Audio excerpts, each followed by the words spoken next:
Ooh-wee. Wait a second. Is it that time again? Are we back? Yeah. I think so. I like that. Time again for dispatches from Planet Funk. It's the Aced Out podcast, dedicated to all whom the man tried to ace out by profiting from the soul without stopping to give props to the prophets of soul. That is correct. This is Ace Allen, a.k.a. Barack Wayne, yet never alone, because I'm here with Jay Stone on the phone. Well, all right. How you doing, Jay Stone? Man, I'm chilling. Remember, everybody, Feeling like a villain. Today's show is brought to you by the letter P, sponsored by People for the Ethical Treatment of Earholes, a.k.a. PETE, and Funkanauts Fam affiliated. Because funk is spelled fun with a K. That's why they pronounce it Funky. Right, Jay? That's okay. Right. We're here in Atlanta with Wahid Gomez behind the boards at DRS Studios, when the right sound matters. And Jay Stone is calling from Santa Cruz, California. Now, Jay Stone, we usually have the luxury, we usually do our interview first, then we go back and we do our little intro and we talk about that interview. I don't have that luxury now because I'm looking at our guest right now, Jay.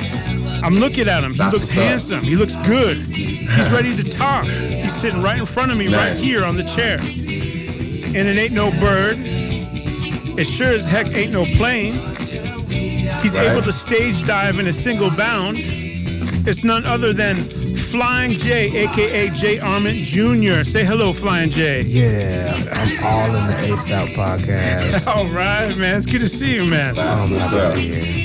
Now, everybody listening to us at home, if you've gone to a Fishbone show between, say, like 2009, 2018, and someone not named Angelo Moore jumped on top of your head,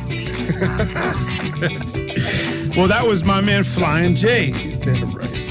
In addition to Bone, this vocalist / trombonist is currently a member of Year of the Dragon. Fishbone OG Dirty Walt. Yeah, with Dirty Walt. And their new album, Take Control, is available at yearofthedragonband.com. You hear me? I said Year of the Dragon Band, BAND.com. He also performs with Trulio Disgracious. And if you know anything about Fishbone, you know about Trulio Disgracious. And he's also a member of a great band called Electric Gremlin with a cat named Adam Reed. Adam Fuller. I'm sorry, Adam Fuller. My bad. Yeah, I'm thinking of a comic book dude right there. Yeah, he's like, I was like, wait a minute, that's the dude. I think I know that. I forgot to tell you, he's a new guy in the band.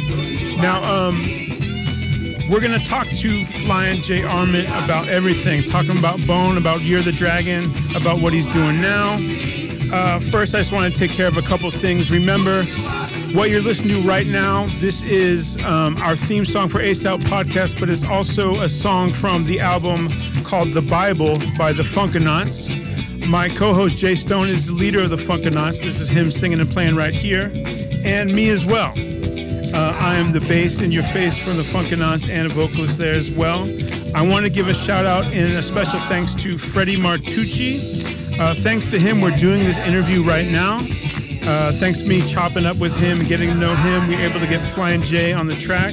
And you work with Freddie, right? You're going to do an album with somebody called The Scientist, I believe. Most definitely. So The Scientist is a legendary dub West Coast producer, like, you know, dub reggae. And it's funny because, like, I met Freddie through the Fishbone family, you know, just touring out of Philly.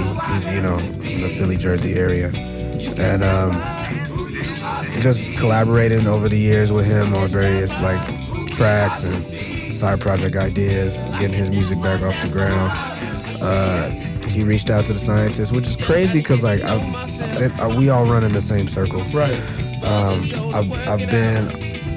He's in Hermosa Beach. The scientist is in Hermosa Beach, and I almost never get to communicate with him directly, I always communicate with him directly through Freddie, which is like really funny because like we live on the same coast in the same city. Right, and like right. I'm talking to a guy who's in a different time zone to talk to the guy who's in my time zone.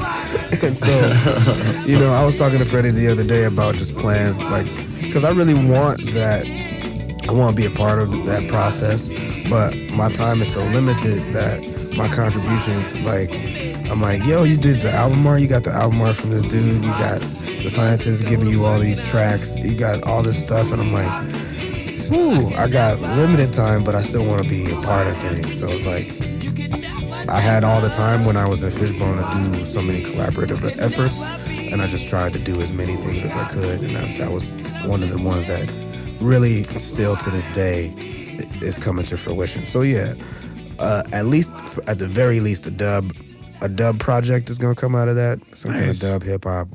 But I'm always gonna be working with Freddie, giving him tracks and doing background vocals on his stuff. And his he likes to do trip hop. So like, got you. I heard some of his stuff. It sounds great. Yeah, it's pretty out there. It gives me like free reign to do whatever like creative that I don't have to feel ashamed about and all that. Like I'm super critical about my own stuff.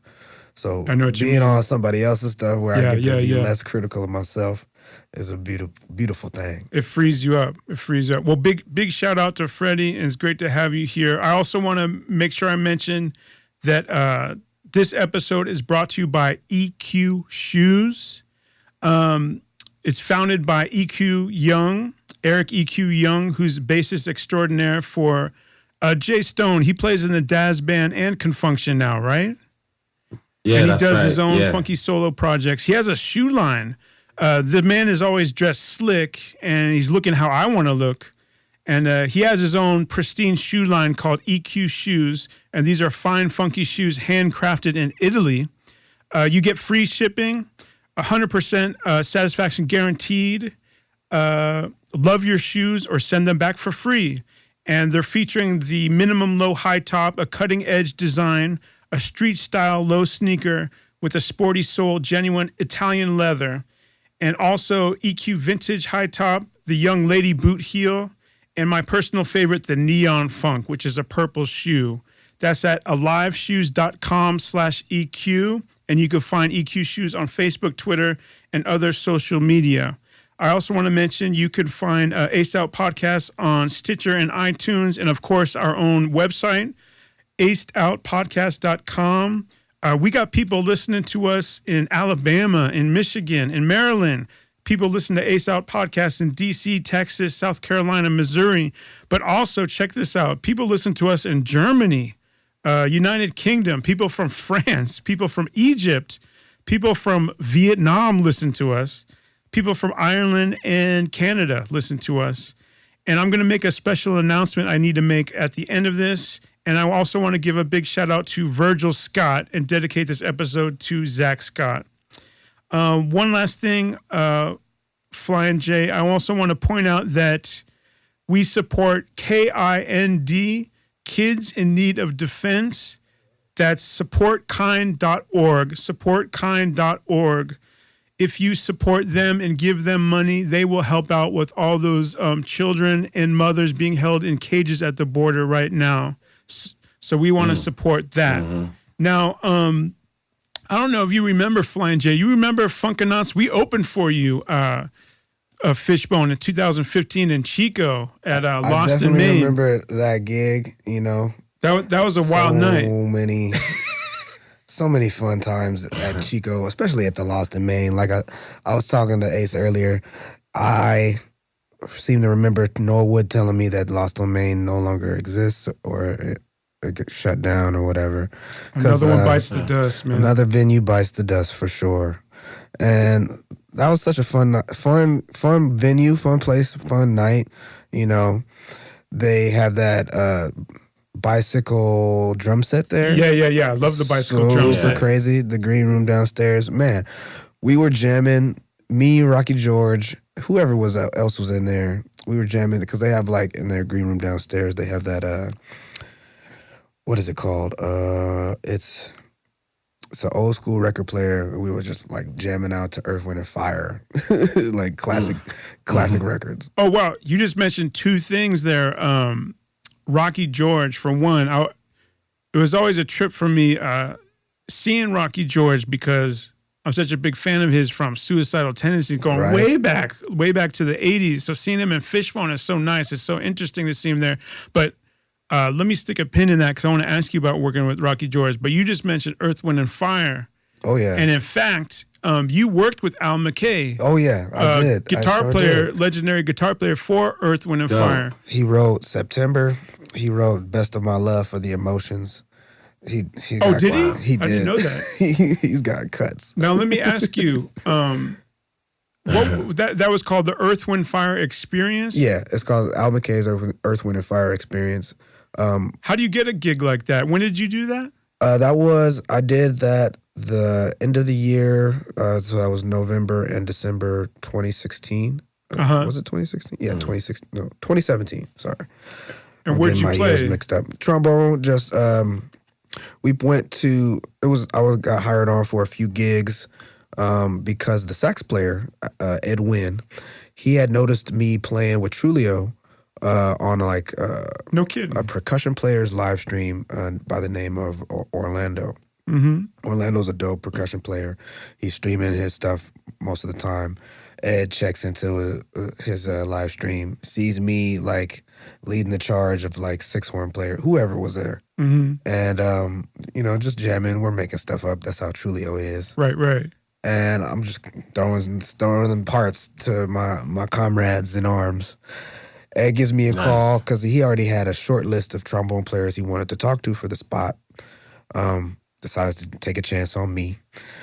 And I was very grateful for that. I had to step up and put in a lot of work just to be able to stand side by side with those guys. So I was going to ask you about that. So you're working off charts for a gig like that? Yeah, because like all the other guys have it memorized. They've been doing it for years. Yeah, right. But for me, it was just like, here's your chart, and I was like, man, everything's wireless. All the horn players have in-ear monitors. No, there's no monitor in front of you. Oh, you have sweet. wireless. They got those in-ear monitors, and everything's wireless, like the mics and all stuff. All the mics wireless. All that stuff is like the only people that had monitors in front of them were Al, and the singers on in-ears. I think the drummer was on in-ears. There was a drummer, percussion, 2 keyboard players, Al on guitar, bass, 3 vocalists, and then 4-piece horns, 2 trumpets, trombone, sax. The only problem with a gig like that is once it's over, you go to your next gig, you're like, oh, where's my wireless? Well, they got a whole production crew. It's like top-notch treatment. And they only mainly do international stuff. So like I got to go to Sweden, do 2 nights in Indonesia, 2 different like places in Indonesia. Wow. And then 1 night in Russia.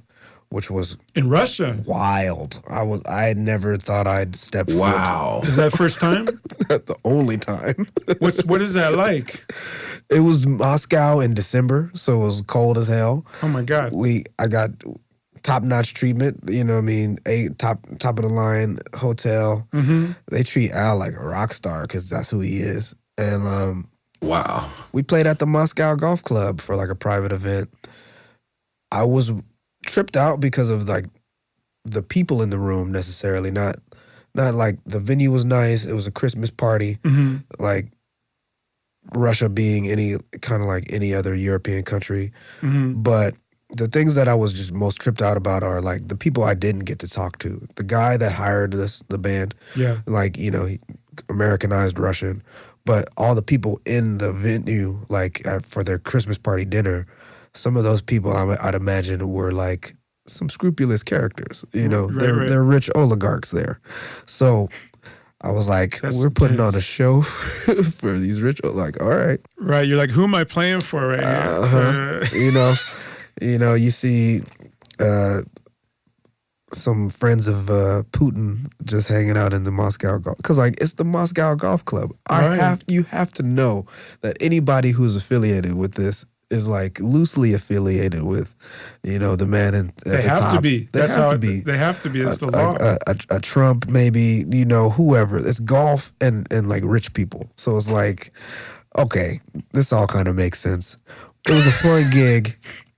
I loved playing with those guys. I wanted to keep the gig, but I unfortunately at the time was still in Fishbone, and I had dates on our books for the 2018 season. Oh, so you couldn't continue it? I couldn't. The first dates of the year conflicted. It was like, oh man, and like the spot was mine because Ed offered me that spot. You know what I mean? The whole thing was, these shows are kind of your audition. You can choose. The spot is yours to lose. And if you do good. And like, it was a high pressure gig for sure. They were telling me. What were the rehearsals like? We didn't have them. It was me and. You didn't have them? It was me and Ed, the sax player. Oh, so just a sectional, you two guys. Just sectional. Going through the whole show, the whole sets, all the songs. Top to bottom, and I was putting in work every day on those charts because like my whole goal was to memorize them. Like I stepped up to that challenge because I wholly embraced it. Right. He was telling me that actual Earth, Wind, and Fire plays horn to horn backing tracks, and the Earth, Wind, and Fire experience no backing tracks. It's all the four cats there. So the two trumpet players. So you said. Earth, Wind, and Fire, they do use backing tracks. They use horn backing tracks. But in this gig with Al McKay, no backing tracks. So it's all you. Wow. The top of the show has a trombone solo. You know what I mean? Like, it's just like, all right, throw into the fire, right? So just throw it out. He, was definitely on my head about intonation, pitch, all those, really key horn things. And all I could do was like work myself to the bone. Right. But it was my spot to lose still, and I unfortunately, like, during my last 3 Fishbone dates, I told him I wasn't going to be able to continue, and I gave my stuff back, and I was like, And soon after, like 2 weeks, I got the call like Chris was going to come back to the Fishbone and do the OG lineup, which I knew was in the works, but I didn't know when it was going to actually happen. Oh man, that's the worst. That's the worst ever, man. That must have been a hard day. It was definitely like a hard few days actually. But let me back you up and ask about that. That's very interesting. Let me ask you first. That all happened in that same time. Right. Let me talk to you about that then. So, first of all, how did you get into playing bone, and did you come up in LA? Oh yeah, most definitely. So when I was a kid in junior high, I had to take a music elective because I ran out of other electives that I wanted to take. I sucked at art. I took chess, which is, like my kids laugh about because like I was a super nerd. Like the nerdiest. That's a good class, man, chess. I took chess and advanced chess in 6th grade. I was surprised that in the inner city LA South Central School that we actually had chess as an elective. The other electives are home ec, wood shop, which probably no longer exists for most schools. They no longer have wood shop. Why is that? Or metal shop. You don't have the tech. Weapons. Or metal shop. You don't have wood shop or metal shop. You don't have trained teachers to teach you those type of things. So like even my kids, my oldest daughter who's going to 6th grade, her like electives are like home ec, then they have art, music, choir. They don't have those choices. You know what I mean? They just don't. Times change. Times have totally changed, bro. I think they reflect what's going on. Like they might have coding might be an elective. You know what I mean? I hope they do. I can't remember if they do right now, but I really hope, because I would love for her to be involved in computers. I don't know if she really cares to. Oh, big time. But I would have as a kid if I had a coding class, bro. Man, I'd be making bank right now. But chess, that was a pretty. I want to do that right now. Yeah, exactly. But chess, that was a pretty good elective for you, and you took. So you're saying you took fun. Band, or? I took band my 8th grade year. So like I originally wanted to play trumpet or drums, but all those spots were reserved for people who had been in band from 6th grade to 8th grade, because it was a one elective you could stay in over time, that and choir. And I was all nervous at first because I was like, I don't know if I'm going to be good at this. I'm probably going to suck. And like, nothing really clicked that I'm like, I'm going to be great at this. This is going to be fun and all that. And as soon as I like tried the mouthpiece for trumpet, it didn't work. And my teacher was like, trombone. Put me on trombone. I was like, all right. I loved every fucking second of it. I took my horn home as much as I could, as much as they would let me. I played hot cross buns like a motherfucker. Like it was my shit. That book, Essential Elements. I'll never forget. You know, Essential Elements. My little trombone, my Yamaha trombone, and all the time in the world as a kid in junior high with nothing to do, no cell phones, like video games, maybe a TV, but it was just like my classwork was easy. I was smart. I was a super nerd. I was in the advanced, tracks. Where's the connection then later on? Oh, the Fishbone? How do you get seen by them or picked up by them? Were you like in the... So after 8th grade, I basically got recruited by my mentor, my band director for high school. I give him all the credit for mentoring me and getting me prepared for professional musicians. Mentors are so important. Fernando Pullum. He worked at Washington Prep, my high school, like in the inner city, for over 25 years. And then he went on to work for a charter school system, have his own school. And basically, back in the day, he worked with Fishbone. He's on Sunless Saturday at the end. You hear that really high trumpet part? Yeah. That's not Dirty Walt. That's Fernando Pullum. Oh, no kidding. So like, at the end of Sunless Saturday, that's your mentor. If you watch the Saturday Night Live episode where they're on the band. I've seen that, The guy that steps out, plays the trumpet part at the end in a tuxedo shirt is my band director. And he always told us the stories, in high school. He told us all the same stories over and over again about that day. Say his name again? Fernando Pullum. Got it. Yeah. He has he currently has a inner city arts music program in Leimert Park in LA.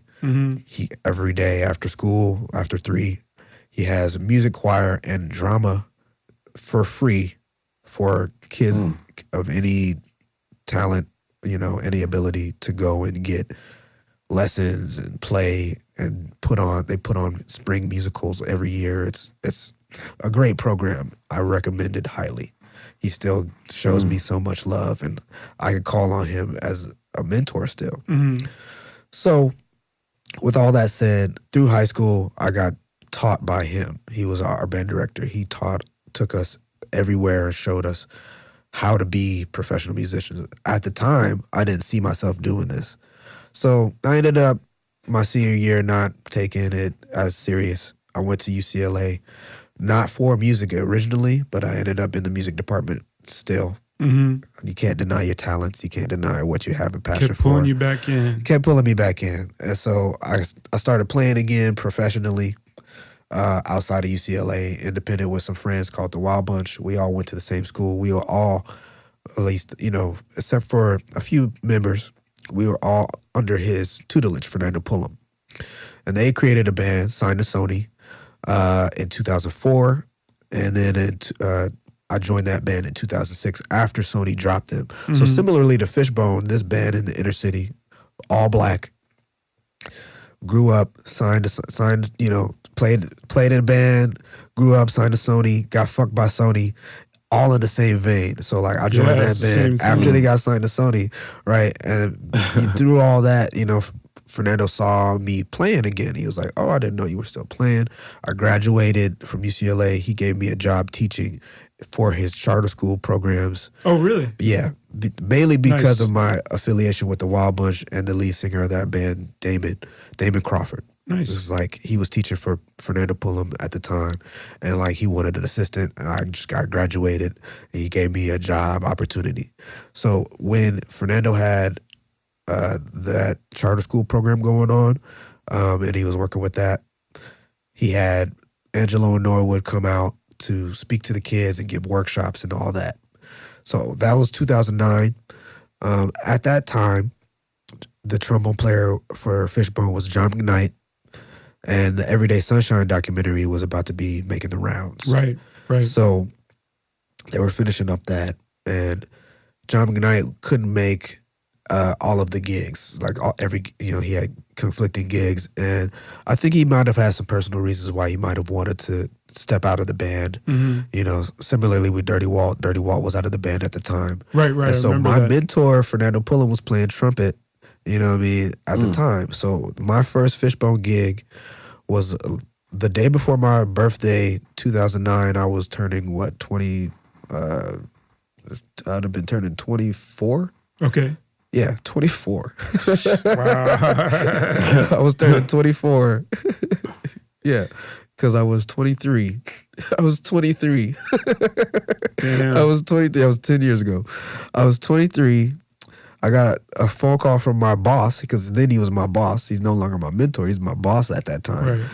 And he's like, there's a Fishbone gig on Friday. Can you do it? It's $150. And I was like, of course. I was like, I don't have to work. I don't have to go to work. You don't need me for Friday. I can go on this trip to make money playing a gig, and you won't fire me. Yes, I'm going to do this. And it's think about Fishbone. I said yes immediately. I got to practice with Angelo. I had a sectional. I didn't even have a practice.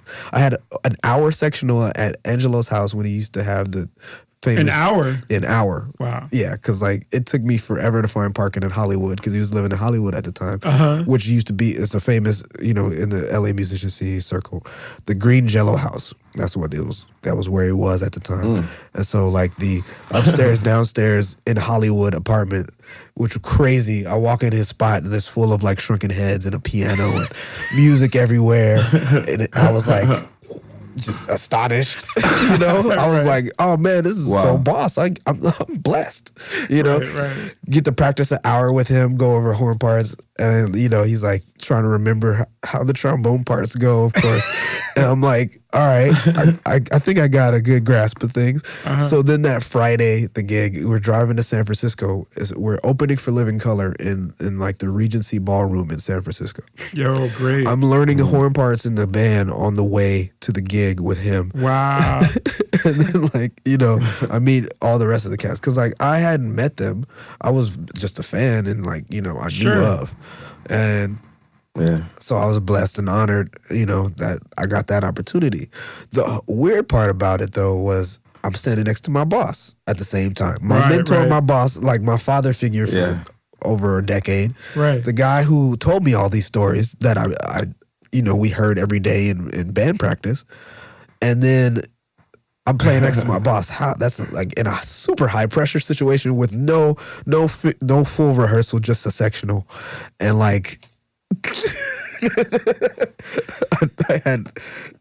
if you look at that video, I was not singing. I wasn't crowd surfing. I was just play these parts.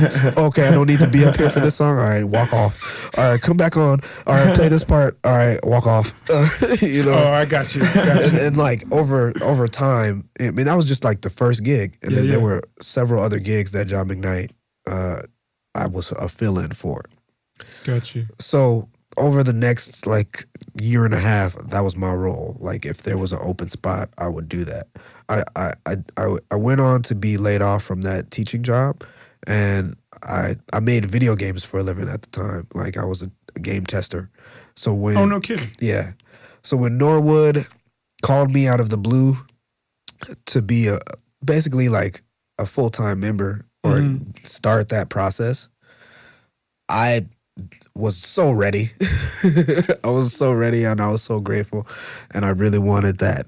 Because I would talk to him about if John McKnight don't want this, or he leaves, or whatever, if there's an open spot, please you're right there. Keep me in mind. And there was a specific tour in the winter of 2011 where Tom Bone from Weapon of Choice was the guy. Ooh.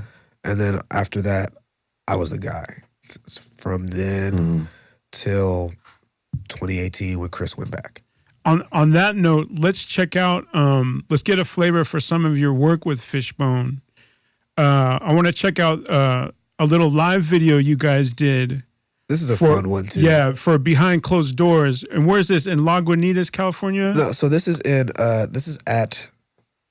Monterey, California. Oh, Monterey. Yeah, at sorry. The Fairgrounds? Yeah, at the fairgrounds for the festival is called Cali Roots. It's a huge, mainly reggae festival for California reggae artists, which, usually translates to white boy reggae. Yeah, right. So them taking a chance on Fishbone that year was like a big thing because like a lot of the fans were kind of in an uproar about, not Fishbone, but like other acts that they picked to be on the bill. It's because this was 2015, on the bill for that gig. I think we played Lost in Maine the day before. Oh yeah. It was about the same time period. We played Lost on Maine the day before. So that would have been right after we played with you. It's a crazy story I had to tell you because, like, the promoter there, her name is Karen. Yep, we know. She took Karen, very good care of us. We stayed at her and her husband. That crazy house, right? That house was crazy. House. She beat me in air hockey. I have to say that. She skunked me in air hockey. It was bad. I thought I could at least keep up. She skunked me. Oh, man. It was that bad. That's humiliating. She has those cool-ass lights in the backyard, that pig with the archery thing and everything. So me and Angelo were walking around. Of course, after the gig, I Lost on Maine. Me, Angelo, and Paul went to like a DJ after party. That was so fun. I like to get fucked up, so I asked for acid because it's a rare thing I can only get in the Bay, California for good. I got some tabs. That shit lasted me from that night at like whatever the time we were at that party till that show. Oh, the show. The clip that you're about to pull up. Well, you just gave us some good background on this clip. Nobody. That's a story that I get to tell. Pretty funny. Well, let's listen to this then. And this is Fishbone playing inside of a van. This is a song called Behind Closed Doors. Let's listen to a little bit of this.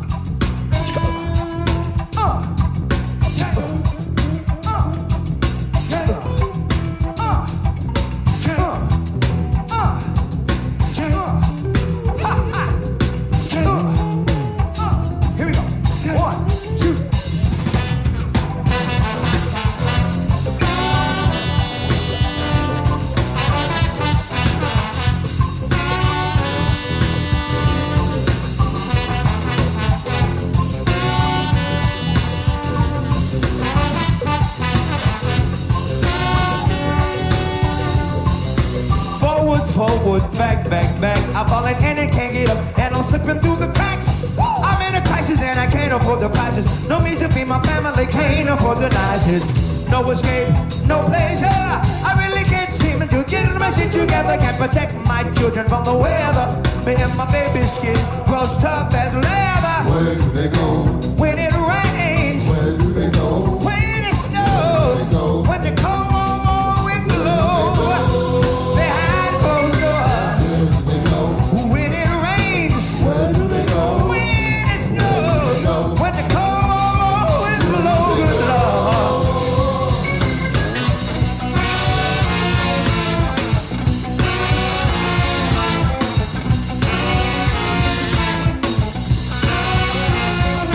The children cry themselves to sleep. Another night with no food to eat. Tears soft pillow is a step of concrete. It's not just to make your arms to kill or cheat. You may ask, why do I live this wretched life with no means to feed my baby or my wife? As I work, that's a elections you can fathom. My life's splendor is a wonder why you can't imagine. Where do they yes, go? when it rains. Where do they go? When it snows. Where do they go? When the cold wind blows. Behind closed doors. Where do they go? When it rains. Where do they go? When it snows. Where do they go? When the cold wind blows. Good Lord. Oh yeah, yeah, yeah. Ha! Ha! Ha!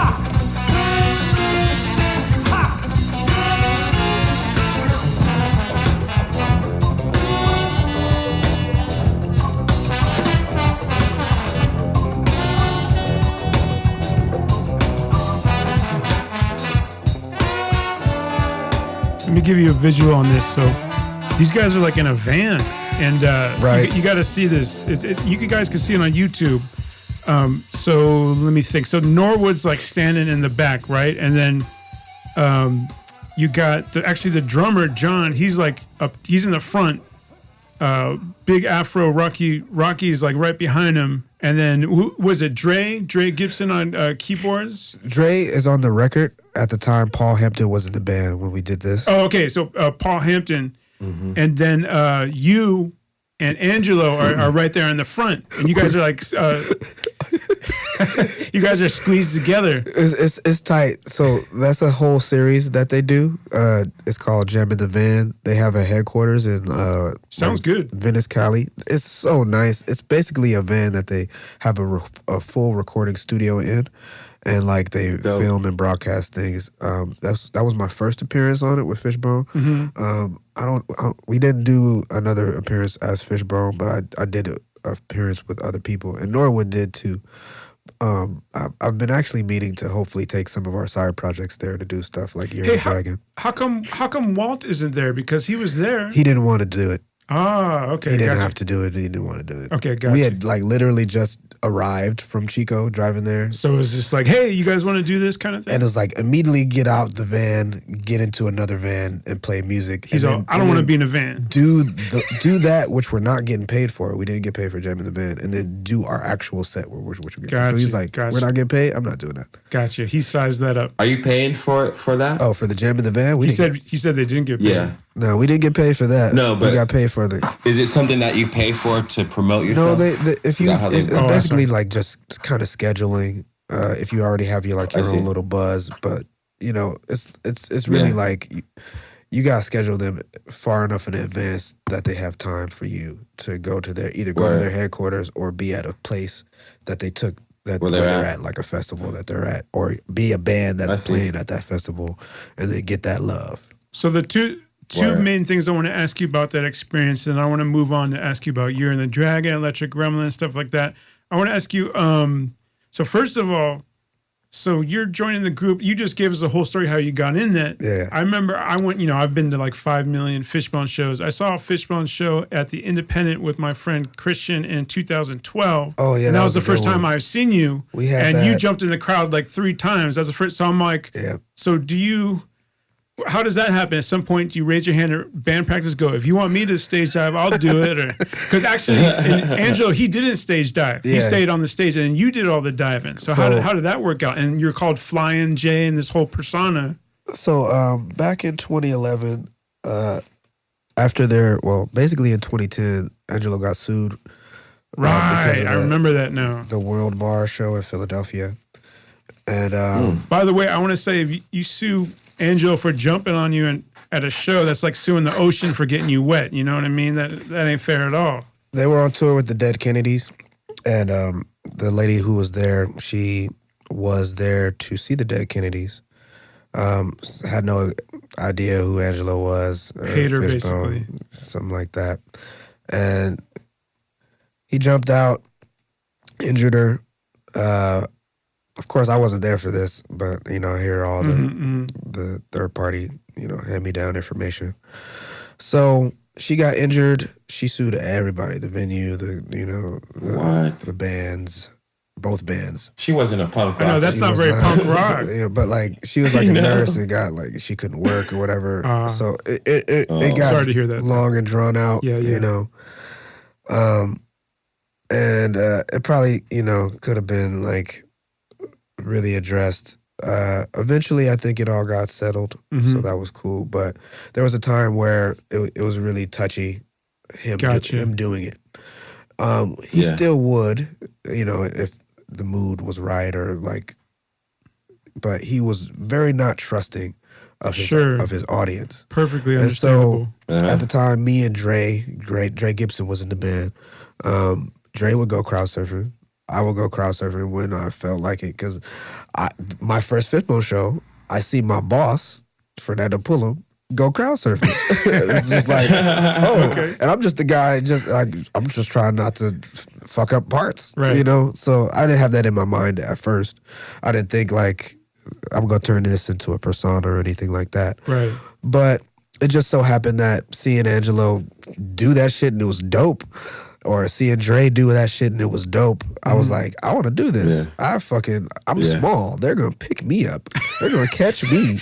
And so Angelo is the whole reason why I'm called Flyin Jay. He's the he gave you that name? He gave me that name. And like he'll never remember, but he first started calling me that in Australia. We were playing the Byron Blues Festival right after the Agrolites, who were also on Silverback Management with Fishbone. Mm-hmm. So love those guys, LA reggae bass. You know what I mean? Love those guys. Such talented musicians. And so I went crowd surfing at that festival. I landed on my head in the mud. They picked me back up, carted me back to the front. Because, like, I jumped, like, three rows deep. It was just, you know, nuts to butts people for, like, at this tent watching Fishbone rage. Mm-hmm. Last band of the night for this particular stage. Yeah, I went flying. He started calling me Flyin Jay on the mic. And that was all she wrote. 2011, and that's now 8 years ago in the past. So it's working. Hey, it's working really well for you, man. It's working well. I wanted to not do it anymore because, like, I don't do it anymore now. I'm grounded Jay now. I'll still keep calling you Flyin Jay. Everybody does. That's cool. I wanted to ask you. This is going to lead into another question I want to ask you. I want to listen to just a little bit of your performance of The Suffering on this radio station. This is another thing I found is live on KEXP. Yeah, and it Seattle. was like November. This is Seattle. Yeah, November of 2016. That was the day after the election. Oh, so that must have. Oh, right. So that must have put you. You guys are in the mood, right? The Suffering. No wonder you played that song. Let's listen to a little bit of this, just of your performance on The Suffering. And this is I got a specific question about this when we come back on the other side.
That tastes good. That's my favorite.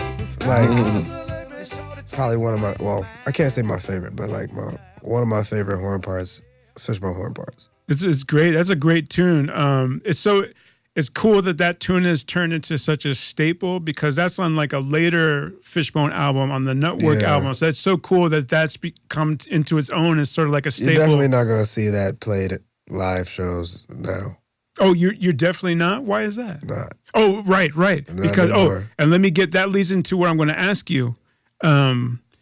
Okay, so I saw Fishbone on December 16th, 2016, right before I moved here to Atlanta. I went with some of my friends, and I was happily, ecstatically shocked. You got the Chim Chims that album. Fish was playing the drums. Oh, right. That happened. So what happened there? That's literally like, I think that's like a month later. Okay. What happened? So is that something you could talk about? Basically, John left. I'm gonna leave it at that. Okay. I won't go into major details, but shout out to he John was Stewart. unhappy. John Stewart was unhappy with how things were going. Mm-hmm. With some very fair points. The way he did it was a little unexpected. And that resulted in Fish coming back suddenly.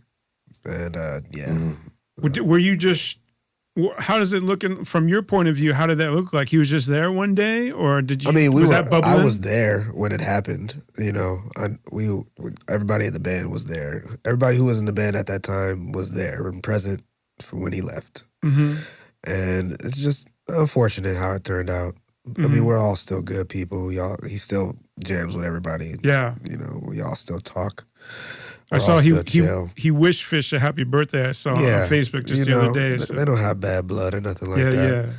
It's just, you know, the OGs created a thing, and they always could have gone back at any point, and that's what happens when you aren't the guy that create the thing. Is that always kind of bubbling in the background? It was for me, even though I heard otherwise through the years. I knew. I mean, it's your band. You created it. Like I said, when you create something, it's yours. And like, if you left, you quit, you know what I mean, then you don't necessarily like forfeit that. It's still your project. You know what I mean? Your band, your creative outlet. Mm-hmm. So as a younger guy who, you know, like I definitely originally was a for hire guy, but like they gave me that love and embraced me as a member who could contribute and be a part of that process. So I was blessed. I don't regret anything that the way anything went down. It just had to be that way, you know. How do you get the call, or how do you find out that this is going down? Oh, Noah would call me. Noah would call you. Yeah, he's the boss. He's the boss. He's the boss. Mm-hmm. What was it like working with Fish? Because just everybody I know from Northern California, we just love Fish. Like he's kind of the star of Fishbone in like our hearts in a big way. He's a total pro. Yeah, he's amazing. Pro guy, pro musician, all about the authenticity of Fishbone. That's exactly why the OG thing went in that direction. Mm-hmm. You know, he definitely probably has his own feelings about other members who have come and gone, but his guys that started the thing, those are his guys. And like that's how you should feel with people who you created a legacy for, you know? So that's how it is. You know what I mean? That's how I see it. Yeah. He might say differently or make some more nuance about it, but I definitely get that. You know, it was just nothing but pro. That's all. Yeah, it must have been hell of an experience. Turn it up a notch that way. Yeah, you know? right. And you guys are playing the Chim Chim stuff. Yeah, we have been doing that whole September tour that we were in Seattle for with John Stewart. So like, oh, okay. We were already doing the Chim Chims material. So like, it's funny that we did the Suffering that day for that performance that you pulled up because we had not been playing that for months. We were doing Chim Chims in its entirety. That's not on there. So right. We continued to do Chim Chims after that. I was happy. You know, it was cool that Fish kind of came back at that point. And even though it went down in a not so great way, right? Him coming back at that particular time gave even a little more credibility to the album that we were doing. Sure. Everybody involved, minus me and Paul, was from that album. And we brought back John Bigham. He was there. So, like, we had two guitarists. Oh, were you playing in the group when John Bigham came back? When he came back to... And he was playing with Rocky? He was playing with Rocky. Oh, I wish I could have seen one of those shows. We had an 8-piece at one point. Oh, shit. I'm a big John Bingham fan and a big Rocky fan, so that would have blown my mind, two actually. Guitars, dude. That was fun. So that leads into, so you had an interesting story. So let's talk about Year of the Dragon. So Year of the Dragon, I know Year of the Dragon because actually before I joined up with Jay Stone in Funkanauts, I was still playing in a band called Stymie and the Pimp Jones Love Orchestra. Shout out to everybody in that band. Oh, okay. And we had a show with Year of the Dragon in, I want to say 2010 in San Francisco. And it was a funny night because I was all hyped up to do this gig and Walt got snowed in. He got stuck in like New York or something and he didn't come. But we did a great show with everybody who's currently in the band, who's at T-Bone on bass. Yeah, T-Bone. But the singer was Mark Ray on guitar. And who's the drummer? Kareem, okay. Yeah. And there was them and it was Rod, right? Yeah. Yep. So that was what I knew as Year of the Dragon. So I'm like on Facebook one day, I don't know, a couple of years ago, new Year of the Dragon video, woo, woo, woo. So I click on it, let me watch that. And Flyin Jay is a singer with Dirty Walt. So how did that happen? So did you become buddies with Dirty Walt? You told me he called you, the old lead singer, Rod. So the way this all happened was I was like still in Fishbone, of course. And over the years, because I started playing at Fishbone when Walt was out. He was only doing Year of the Dragon. And he was roadieing actually for like REM and the Red Hot Chili Peppers.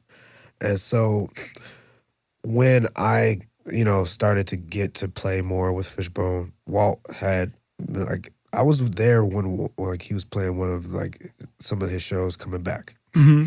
So like that was a trip for me because like here is me, my boss, and Dirty Walt.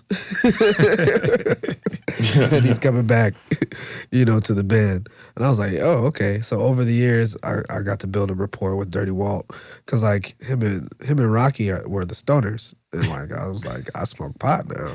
That's cool. I'm hanging with them. So you three became like a crew. I mean, those two were the crew. The guys that I was like the closest with when I first joined the band were not OGs. It was like John Stewart and Dre Gibson. I imagine there's like a connection there. Yeah, like that was like Dre was like he's only a few years older than me, but everybody else is like twice my age. Mm-hmm. So I kind of gravitated to like John just immediately like, oh yeah, you da da da da da. Oh yeah, like he just open arms, right? And it took the rest of the guys a little bit to warm up to me, I think. Sure. I know what that's now, like Dirty Walt is my partner. He's my partner in rhyme, And so Roderick called me one day. This is the former singer for Year of the Dragon. Singer of the Year of the Dragon. He called me one day, I want to say 2014 maybe. And I was just at home. He called me and he said God had a vision for him. And his vision involved me taking the reins of Year of the Dragon. Like he was going to leave and do some, separate stuff, write a book, and, make some other music elsewhere. He has another project. One was called Goals, but now his current project is called, it's not, Ganesh. Ganesh is his current project. And that's with like one of the guys from like punk rock bowling band. Mm-hmm. And so Agent Orange. I can't remember if it's Agent Orange or something. It's a circle jerks off the top of my head. So did he tell you before he told them? He told me he called me before he told them. Uh-huh. He called me to make sure that like, I guess he conveyed the message of his vision. And you said when you told me that before, you didn't see it at first? I totally did not see that. I mean, that came out of left field for me. I was a big Year of the Dragon fan. Like I was just like, yo, I love seeing you guys do this. And like I was just rock, like in the audience, like to their shit. And so I don't know. He got his prophecy. He called me. He told me that he was going to tell the rest of the guys. He gave me a set of songs to learn, and I talked to Walt. He was like, all right, well, learn these songs, come to rehearsal. What was Walt's opinion of that? I think he didn't know at first how it could go, And you had to audition. Yeah, I had to audition. I auditioned. I did those songs. How did the audition go? Apparently pretty great. Yeah. So they were cool with it. They didn't go through like a period where they're like, I waited a few days, but like, because I was nervous. I'm not gonna lie. Like I was like, I don't know how this is gonna be, but like anything I do musically, I put my whole foot in it. Hell yeah. And I gave it my fucking 100% energy. And I saw you guys got rave reviews for your CD release party. Oh boy. So that's like 4 years in the making now, right? 2019, I got that phone call in the fall of 2014. Mm-hmm. We went on to make an EP that we released in 2015 that we recorded in my friend Adam Fuller's studio. Okay, so that's the Adam Fuller connection. By the way, that's a great EP as well. What's that called? Warpath. Warpath. I really like that. It's called Rise of the Dragon. Rise of the Dragon. We're on a warpath. I like that. 4 songs. They got Warpath on there. Slam Skank. What are the other 2? And that's also on you'rethedragonband.com. Yeah, totally. Let's stick a pin in that. Let's listen to the title track from your newest one. How about let's listen to a little bit of Take Control off of Take Control by You're the Dragon. This is with Dirty Walt. Yep. And let's check that out. Take Control.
How do you record this album? You do it all in one shot, or you just like do a track here, track there? So, wow, that's a tough question because the way the creative process works, at least for this Year of the Dragon, is that the rhythm section, Kareem, Mark Ray, and T-Bone, they all come up with the instrumentals, and me and Dirty Walt, we do. Sounds great, by the way, the instrumental stuff. Right, man, how inspired I feel working with those guys. You know what I mean? We work our asses off. You know what I mean? Like, we rehearse once or twice a week, every week. Like, really? Every time we have, if I'm not working, Walt's not out, you know what I mean? Those, even the rhythm section, they were rehearsing. So it's like, I like that. They're it's a whole ass effort. And so bands don't do that enough anymore. No. Like just keep rehearsing. Just keep. Nope. That used to be the standard. No, that's the standard I'm used to, right? Yeah. So man, putting our whole ass into it every week, and so they come up with new tracks, and we're like, all right, like let us know when it's kind of settled, and then we're like, I'm already like, all right, I got a verse, I got this, so like. Originally, this album was going to be called Eye of the Dragon. We didn't want to deal with copyright issues. And so Take Control, like, lyrically at least, is kind of like the majority of, like, where that goes comes from me. Mm-hmm. And it's a trip for me because, one, I didn't expect it to be the title track. I didn't expect that to be the album name. It was kind of like a last-minute type of change. Yeah. And, so that means a lot for me. It feels like a gift to me from the band. In addition to that, like welcoming me in, and like it trips me out because this is my first full length album that I was able to creatively work as an artist from start to finish. That's beautiful. It's slightly deflating for me personally as a musician because the thing I want to be most known for is my trombone. Right? Yeah. So that part is my personal struggle. Mm-hmm. But to have a great album, a vocal album when I didn't ever consider myself a vocalist, to be taken under Dirty Walt's wing and be like pushed out to be one of the the lead singers, in a band and like have all of the creative process in the world is a blessing. To have a homie who's like a amazingly talented engineer to let us use his space, record in his space using great analog instruments in a studio space, in a digital space that like, melding those two worlds, top-notch stuff. You know what I mean? That guy used to work at Sound City in LA. Like his credits, like I know him from him recording Fishbone, right? He recorded Fishbone when we did our EP, Intrinsically Intertwined. And so, working with us as a roadie, now I get to work with him musically and in a studio space. And now, like, we have been, in discussions too, because like the Year of the Dragon album and the Year of the Dragon EP that are recent were all recorded in that space. The rhythm section, I mean, there's two ways we've done it. One was to have, drums, guitar, bass, and then vocals. Another way for some of the songs on this album, because it was basically split into two kind of sessions. Stuff that we did right after the EP, the Rise of the Dragon EP, those tracks, which would be like Hammer Toe, Badass Beyond, a few other tracks on the record, like they got done in that session. Then the finishing touches were like the newer tracks. So that's Fly or Die, Take Control, Junkie, all of those done in the second session. So you couldn't really tell. Yeah. But it sticks in our mind because we know. But yeah, so some of those were done as the rhythm section as a whole because we had been doing those songs live for so long that it was like, let's just do them as much as a tight unit as possible, but still vocals done separately. Let's make sure we push this album. Let's listen to another song from Take Control. This song is called Junkie. Yeah. And remember, this is at yearofthedragonband.com. It's really easy to download you a copy. I got mine. This is Junkie from Year of the Dragon. Shout out to Dirty Walt and everybody else in the band. Why you do that? Why you do this? This fucking pain got me caught in a twist. Why in the hell am I going through this? Giving things a place to run. Why you do that? Why you do this? This fucking pain got me caught in a twist. Why in the hell am I going through this? Giving things a place to belong. Damn! To resist violence and drugs. Pill puppetry, manipulating people publicly. Pulling strings for big pharmaceutical. Time to pop a sample before you rip off your cuticle. Pandemonium tricking people at the podium. Politicians playing passive as they prey on the masses. People tell me get the blast in. Get your guns, it's a hut, it's a purge, shoot someone. Why you do that? Why you do this? This fucking pain got me caught in a twist. Why in the hell am I going through this? Giving thanks and praise to the. Why you do that? Why you do this? This fucking pain got me caught in a twist. Why in the hell am I going through this? Giving thanks and praise to the Lord. It's about the shit that you shun. All things that you call an addiction. A constant source of friction. Pain that makes your brain believe you a victim. You got a vice, pick one.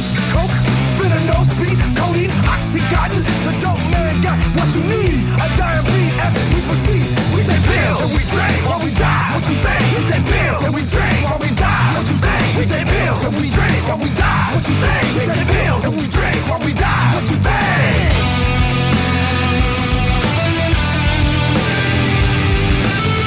Oh yeah, this is like one of my favorites on the record, dude. I am so that's badass. I am so happy for you, man, because especially it went on with the OGs getting back and Bone, and now you're here in You're the Dragon, dude. You just blend with all these guys. You and Walt together in that, and just the band. It shows, man, just the work that's being put in that band. I can't wait to see You're the Dragon live again. We're trying to get the tour. That's the next step.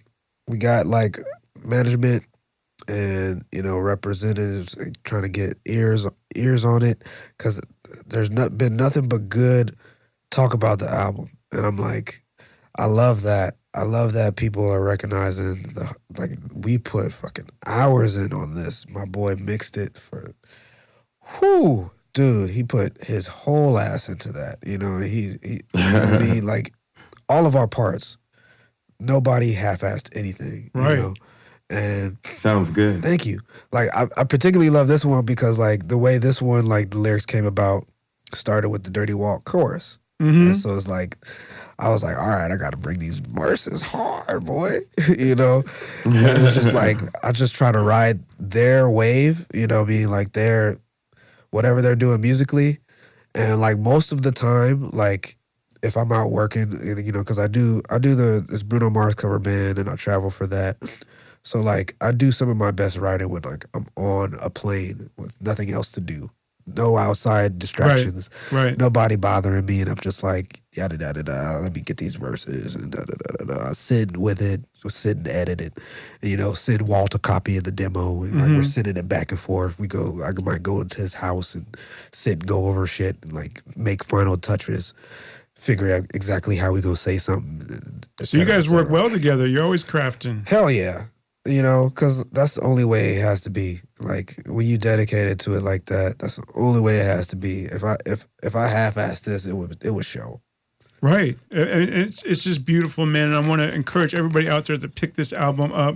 Take Control by Year of the Dragon. One other thing, I want to ask you about a couple other things before we go today. I know I got to take you back. You got to go to your sound check for your gig tonight. I'm going to go to your gig tonight, by the way. Be popping with Uptown Funk.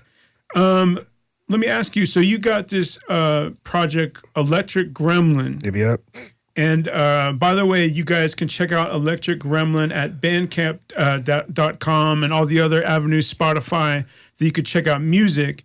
You got songs like Politrix. Is that what it is? Politrix is Pocket Chocolate. Politrix is a Year of the Dragon one. That's all the Year of the Dragon. Wait. There's something about politics. A politician is a bitch. There you go. I knew. I talk a lot about politics. A lot of political songs these days, and you've got to have them. So that one's funny because it's basically an NWA cover. It's a bitch is a bitch flipped on its head. Oh, got you. And you changed it to politicians. To a politician is a bitch. We got Trump quotes in there. And we might actually do a remix because now that we have, you know, we have 2 single releases from Electric Gremlin. Mm-hmm. One is Politician is a Bitch and Pocket Chocolate, which we shot a video for in San Pedro. Right down I saw the that street video. From the Nice studio. video. And then we have a live video of Politician is a Bitch, us playing it at Patrick Malloy's at Hermosa Beach, which was actually like our first live show as the actual real Electric Gremlin band. Let's talk about who's in Electric Gremlin. Who are the members? Right now, it's me and Adam. We're like the main core component. Adam is the guitar player. He also does vocals. I'm the lead singer, which, you know, it's funny because like this all kind of came out of a jam space. Sure. So originally, you know, there were other people in that jam space besides just us two, but they all had different musical things going on. Mm-hmm. And like in terms of consistency, we were the guys that were there, always there. I wanted somebody else to be the lead singer, but again, people have too many musical projects on hand. Got it. So it's me and Adam. Then it's 2 brothers, Sean and Tim Luera. They're local musicians from San Pedro, California. They had another band previously called Sifa, S-I-F-A, mm-hmm. with their brother Anthony, who also plays guitar.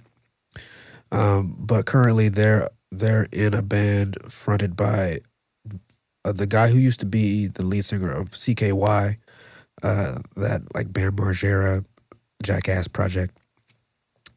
His project is called 96 Bitter Beings. So that's super hard rock. And we kind of like snaked those guys for our project. They still do that, their other band, but like, you know, they're in our band too. And then it's my homie Nick Marks on trumpet and my other homie Kenny Harrison on trumpet. You know, but of course when they're super fucking busy, right, it's just the core group of us 4, me, Adam, Sean, and Tim. Like that's the core. We also got a percussion player named Uncle Rick. who's Sean and Tim's actual uncle. Nice. So, it's always funny to work with like a brother rhythm section. Yeah, right, right. Like Norwood and Fish. Right, just like that. It's like that. It's they push each other. Right. They push each other's buttons, but they push each other to greatness. It's good in that way. So like when we're rehearsing, we actually haven't had a lot of chances to rehearse this year because my bass player had a baby. So congratulations. Congratulations to him, and and like Adam has been he's been a roadie for Ozzy Osbourne and Black Sabbath and Zakk Wylde. Yeah. So he has to work. So, right. We got tired of like all last year we had our debut. We had been working on these songs for close to 4 or 5 years now. It's been a while. Around the same time I joined Year of the Dragon, I was doing Electric Gremlin. So I was doing like everything. I was in Fishbone. I was playing, joining Year of the Dragon. I was playing in Trulio Disgracias. I was doing, the Electric Gremlin jams every week. We were setting stuff up for that band. It was literally like anything you threw at me, I was like, all right. And I've been that way since high school. Right.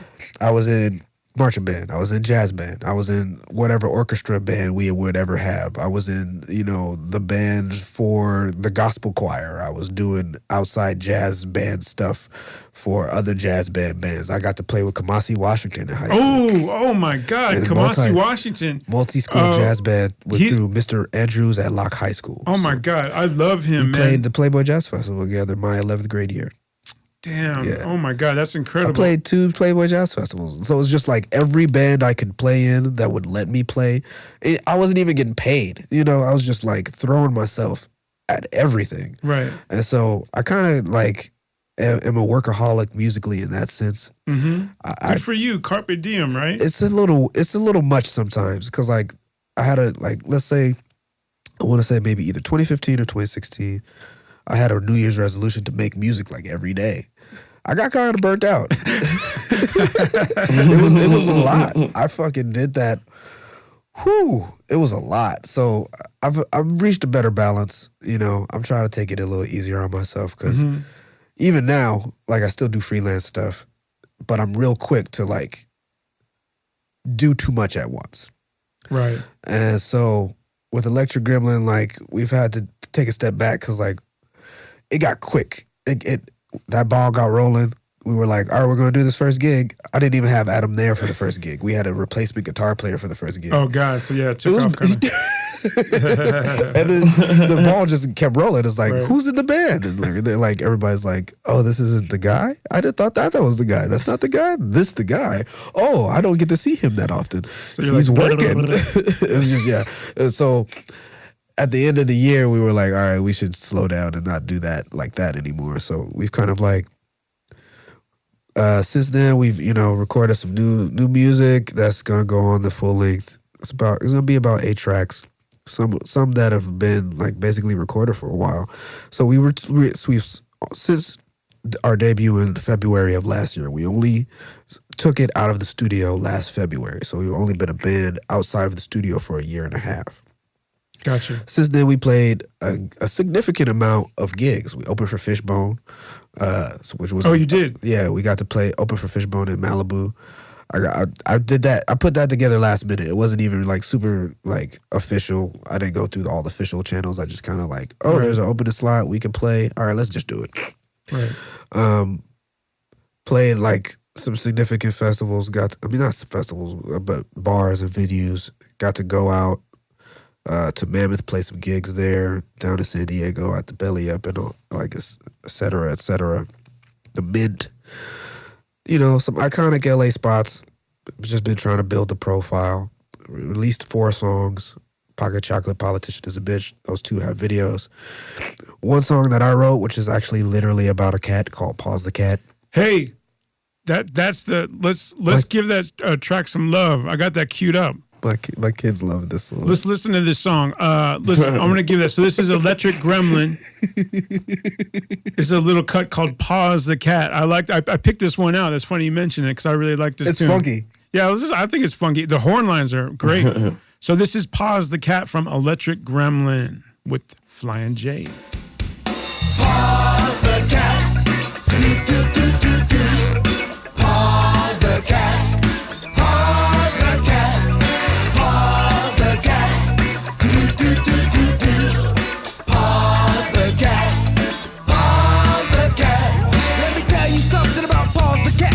A flabby little tabby, now that's a fact. Descended from the anti-seeper. Or maybe it's cause of all this reaper. A fine feminine feline. If you know what I mean, then press rewind. All the way back to the top like a hat. And let me tell you something about Pause the cat. Pause the cat.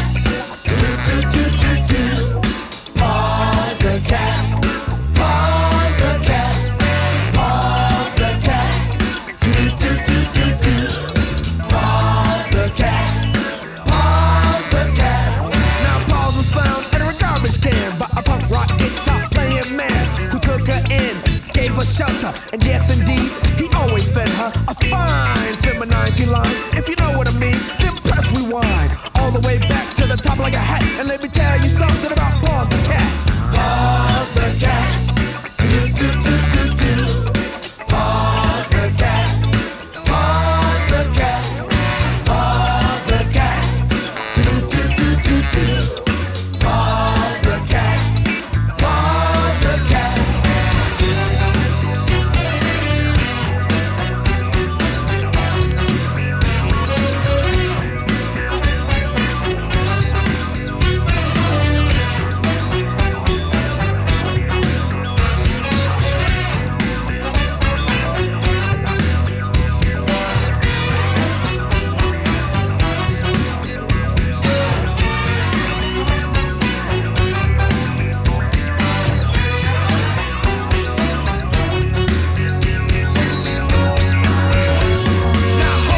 Oh my gosh, dude. I love that horn break. I do too. And the whole outro, man, is so great. That really stood out when I was doing the research for this episode and I was looking through all the track. Yeah, I was like, oh my God, this is amazing. A track about an actual cat. So that's on like the single release, Pause the Cat, and Genuine, which is That was a good cut too. another politically charged track. I like that. You know what I mean? That was literally like the first Electric Gremlin song that got recorded, like with actual vocals and words that I wrote. And yeah, it's been a long time. So with that said, that's basically half the album, 4 tracks, and then we have another 4 tracks that we're going to put together. So it should be an 8-track album, the first Electric Gremlin album. Wonderful, man. Soon to be released sometime this year. A few more videos to come out. We shot a video for Genuine and another track that nobody actually, only the locals know. It's a ska song called This World is Fucking Loco. We shot a video for that too. It's pumping. I'm super excited about that one to be released. Right on, man. Well, let us know when that's released. And also be sure everybody to check out yearofthedragonband.com. That's where you can take control. Flyin Jay, Armant, I just want to thank you so much for talking to us today. I'm so happy to be here, dude. Man, this is so stoked. I could talk to you for like 2 more hours. We got to get you back, though. We got to get you back so you can get ready for your gig tonight. I just want to thank you so much for coming here today. A couple more things I got to say before we wrap it up. First of all, I just want to let everybody know that I am moving back. I'm moving back to the Bay Area, California. I'll be there in 1 month. I've been here in Atlanta. It's been great being in Atlanta. I have a lot of things to say about that experience. I'll say in a future episode.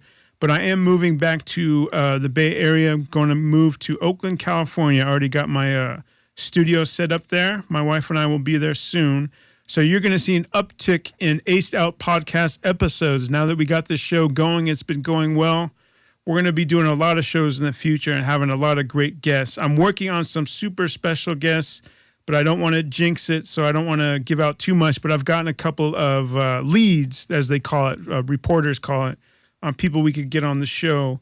I just wanted to mention a couple of things that happened in funk news. You might be interested in this, Flyin Jay too, and I know you will, Jay Stone. People don't report on this stuff because they're always talking about, you know what they're talking about on the news. So I just want to mention on January 2nd, 2019, Bootsy Collins made an announcement. He announced that he's never, ever going to play bass live again. You heard about that? What? And I think it's something wrong with his inner ear or something like that. And I heard a rumor like about that. I know he's doing updates.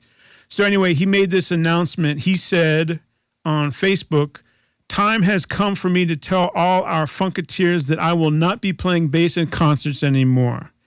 I've decided to become a coach for up-and-coming musicians.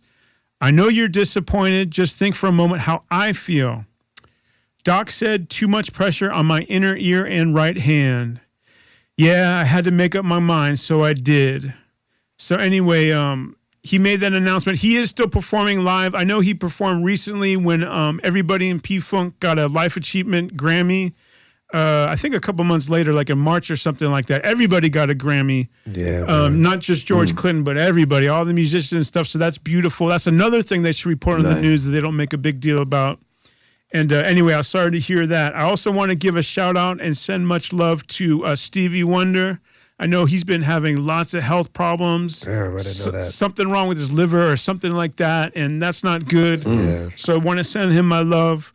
And also Roy Ayers, he's been having a lot of health problems this year. He's canceled 2 gigs. However, he does have a gig coming up, I think this week here in Atlanta, so he is better. So stay strong, Roy Ayers. So both those brothers, stay strong. I am going to see one of George Clinton's, supposedly one of his last concerts this week. I'm going to go actually with Jay Stone's brother, Nat. Shout out to Nat. And Fishbone, actually, they're going to support that gig, so I'll see them there. So I just wanted to give everybody a shout out on that. Again, Flyin Jay, thanks for coming. You want to say anything, final things, or give everybody a shout out or anything like that? I want to give a shout out to all your lovely listeners. I want to give a shout out to Uptown Funk, tribute to Bruno Mars for having me, still employing me as a musician. Uptown Funk? The whole reason I'm kind of out here in Georgia today. Playing over at 37 Main. We come to Atlanta pretty often, so if you're in the area, come check us out. Definitely want to give a shout out to Fishbone, everybody in there, Norwood, Angelo, Fish, Dirty Walt, naturally, Chris Dowd, John Bigham. Love you guys. Keep kicking ass. Year the Dragon, Mark Ray, Kareem, and T-Bone. Love you guys. I'll see y'all soon. And of course, my people at Electric Gremlin, because, that's how we do it. Adam Fuller, A Fuller Sound Studio. So if you guys are ever in LA, need a place to rehearse or record, we got a fully functioning studio available for musicians who need to get their projects done. And want an engineer who's dope. That's I think that's about it for me. Of course, all my kids and family. Right on, man. That's a beautiful thing. And by the way, if You're the Dragon, YOTD, you guys play in the Bay Area, call up Funkanauts, man. Have us open for you, man. We'd love to play with you. I think that's gonna have to happen very soon. Yeah, man. I was nervous, man. We had a great show when we opened for Fishbone and Chico, but I acted like a dork, man. I was playing through Norwood's incredible amplifier and all his all set up, man. He came out to talk to me about it. I just talked like I was a total dork. He probably walked away and was like, who's that dork? No, man. But we had a great show. You guys were hella nice to us and let us play for a long time. I just had a great time. It's just great. It's great working with positive people and people that play all different kinds of music, funk and rock and reggae. It's just so beautiful. When you don't have to be pigeonholed, that's a beautiful thing. Yeah. And Jay Stone, we're going to say goodbye. Thanks for calling in from Santa Cruz. How's the weather over there, man? Man, it's getting sunny, dude. It's about to I got to go out and do some watering and gardening and what have you. But it's all to the good. How are your animals doing? I know your dog got in an accident a little while ago. Yeah, they're coming around. You know what I mean? They've definitely gotten a lot better since last time. Still we spoke, injured? But, it's healing. She's healing still. That's good. I hope she gets better. People got to watch out when they're driving. Watch out for the animals, man. Hell yeah. I'm telling you. Yeah. And we're going to leave you. You guys remember the Funkanauts are coming out with a new album, The Bible. And as usual, we like to just give you like a taste of some of that music. This song is called Some People. What do you got to say about this song, Jay? Man, this is about some people, man. You wrote the lyrics with your partner, right? Yeah, I think, my brother and, and, just you and everybody else, it's just inspiring. Yeah, it was fun. I like to play this song live, and this is a banger. I thought it would be good to close out the show. All right, Flyin Jay, we're going to get in the car, and I'll take you back. And you guys, this is Some People by the Funkanauts, and check out, keep a lookout for episode 5. It's going to be coming at you real soon. All right, smell you later, everybody. I can be terrific, I can be specific. When it comes down to me, I can be a baker or a candle maker. You see, it makes no difference to me. I don't let nobody try to guide me to a crazy, silly scene. I just try to be myself and let my spirit guide me. I don't need to pull a Cosby and I put a roofie in your drink. I can give you what you want, but you got to come home with me. Start in the middle, then go to the bottom. Now go to the top. Start in the middle, then go to the bottom. Now go to the top. Start in the middle, then go to the bottom. Now go to the top.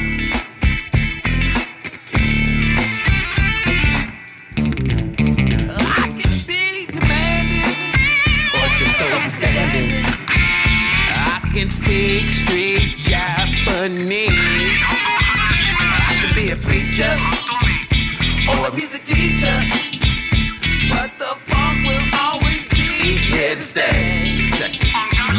We got to open up our minds and find a place that marked the charts, and pick up where the funk was lost and find it in our hearts. Keep on, everybody. Gotta keep on. Start in the middle, then go to the bottom. Now go to the top. Start in the middle, then go to the bottom. Now go to the top.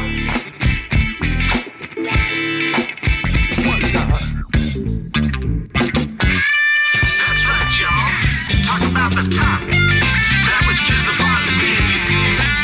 The T for terribly awesome. The O for oh my God is the P. Well, if you know what the P is, then you ain't a fucking out just yet. That's okay. We won't get through funk school. Try to fuck right off the back, you know what I'm saying? I'm just fucking with y'all. I talk about the top. The cherry, you know what I'm saying? The whipped cream, dog. The hot, the top. The roof, you know what I'm saying? The T-O-P, y'all.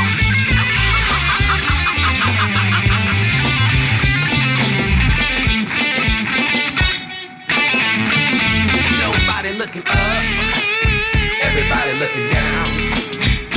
Don't you see what's going all around? What's going on? iPad, iPhone in your hand. Get down to the Funkanauts band. Stand tall, don't get drunk off the booze. Yo, get a funky job or stay in school.